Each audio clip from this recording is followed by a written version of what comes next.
Part 3 ఎత్తిపోతల water falls.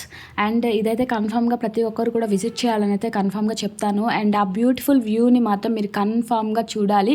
And ఎంత ప్రశాంతంగా ఉంటుంది. అండ్ అసలు ఆ వాటర్ శబ్దం కానీ, అది ఆ క్లైమేట్ కానీ, ఆ గ్రీనరీ కానీ అంతా కూడా ఎక్సలెంట్ అని అయితే చెప్పాలి.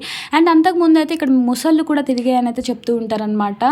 అండ్ ఇప్పటికి కూడా ఉంటాయని కూడా నమ్ముతూ ఉంటారు. అండ్ మీకు ఎవరికైనా తెలిస్తే కామెంట్ చేయండి. ఎప్పుడైనా మీరు కూడా ఎత్తిపోతల వాటర్ ఫాల్స్‌ని విజిట్ చేశారా? చేస్తే కనుక నాకు కన్ఫామ్‌గా కామెంట్ సెక్షన్‌లో చెప్పండి. నేను కూడా రిప్లై ఇస్తాను. అండ్ ఇక్కడైతే మనకి దత్తాత్రేయ స్వామి కూడా ఉంటారనమాట. అండ్ ఇప్పుడు నేను చూపిస్తున్నాను కదా, అక్కడైతే దత్తాత్రేయ స్వామి అయితే ఉంటారు. అండ్ ఆల్రెడీ నేను వీడియో కూడా పోస్ట్ చేశాను. ఒకవేళ మీకు కావాలి అంటే కనుక ఆ వీడియోకి వెళ్ళి చూడండి. అండ్ ఇక్కడైతే కిడ్స్ ప్లే చేయడానికైతే మంచిగా ఊయలలు అలా కూడా కట్టారు. అండ్ మంచిగా బెంచెస్ కూడా ఉన్నాయన్నమాట. మంచిగా కూర్చొని అయితే కబుర్లు చెప్పుకుంటూ ఉండొచ్చు. అండ్ మంకీస్ అయితే కన్ఫామ్‌గా ఇక్కడ చాలా అంటే చాలా ఉంటాయి.